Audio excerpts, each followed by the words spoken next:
نحمده ونصلي على رسوله الكريم اما بعد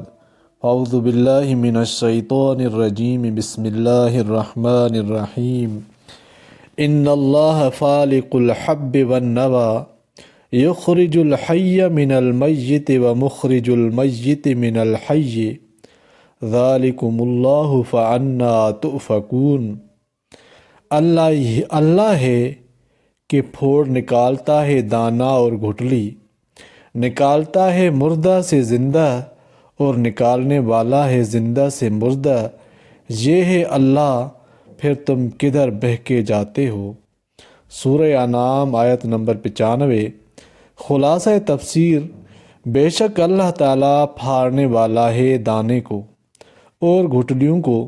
یعنی زمین میں دبانے کے بعد جو دانہ یا گھٹلی پھوٹتی ہے، یہ اللہ ہی کا کام ہے۔ وہ جاندار چیز کو بے جان چیز سے نکال لاتا ہے، جیسے نطفے سے آدمی پیدا ہوتا ہے، اور وہ بے جان چیز کو جاندار چیز سے نکالنے والا ہے، جیسے آدمی کے بدن سے نطفہ ظاہر ہوتا ہے۔ اللہ یہ ہے جس کی ایسی قدرت ہے، سو تم اس کی عبادت چھوڑ کر کہاں غیر اللہ کی عبادت کی طرف الٹے چلے جا رہے ہو۔ وہ اللہ تعالیٰ صبح صادق کا رات میں سے نکالنے والا ہے، یعنی رات ختم ہو جاتی ہے اور صبح صادق ظاہر ہوتی ہے، اور اس نے رات کو راحت کی چیز بنائی ہے کہ سب تھکے تھکائے سو کر آرام پاتے ہیں، اور سورج اور چاند کی رفتار کو حساب سے رکھا ہے،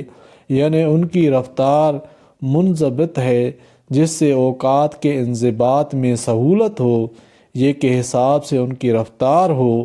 ٹھہرائی ہوئی بات ہے ایسی ذات کی جو کہ قادر مطلق ہے کہ اس طرح حرکت پیدا کرنے پر اس کو قدرت ہے، اور بڑے علم والا ہے کہ اس رفتار کی مصلحتیں اور حکمتیں جانتا تھا، اس لیے اس خاص طرح پر ٹھہرا دیا۔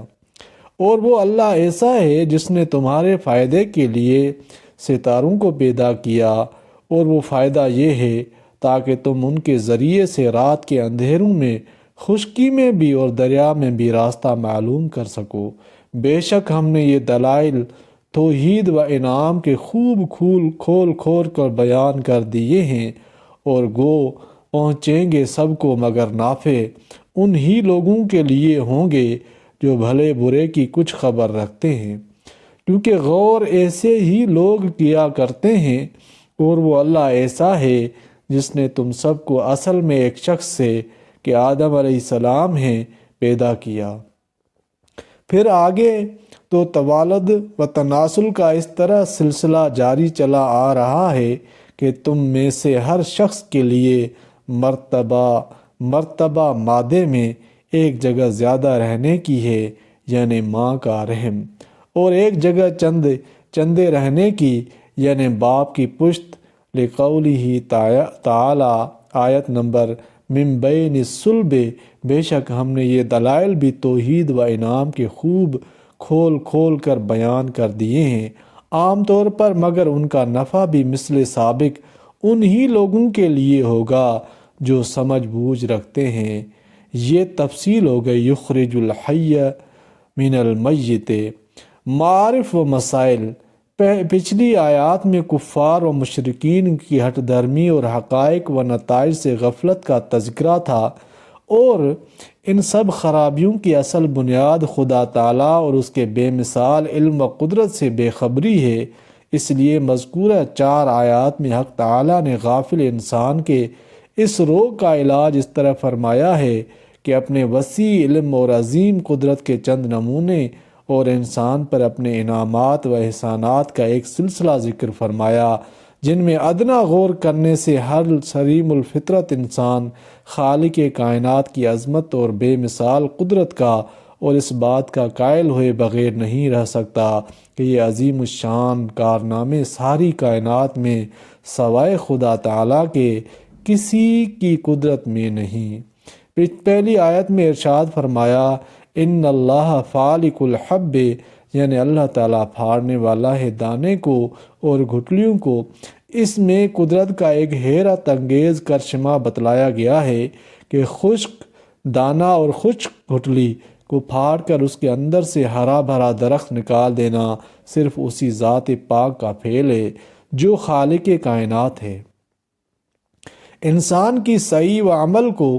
اس میں کوئی دخل نہیں۔ کاشتکار کی ساری کوششوں کو حاصل اس سے زائد نہیں ہوتا کہ دانہ اور گٹھلی کے اندر سے جو نازک کونپل قدرت خداوندی نے نکالی ہے اس کی راہ سے موانع اور مضر چیزوں کو دور کر دے۔ زمین کو ہل وغیرہ کے ذریعے نرم کرنا، پھر کھاد ڈالنا، پانی دینا، ان سب اعمال کا اثر زیادہ سے زیادہ یہی ہے کہ نکلنے والی نازک کونپل کی راہ میں کوئی رکاوٹ باقی نہ رہے۔ باقی اصل کام کہ دانہ اور گٹھلی پھٹ کر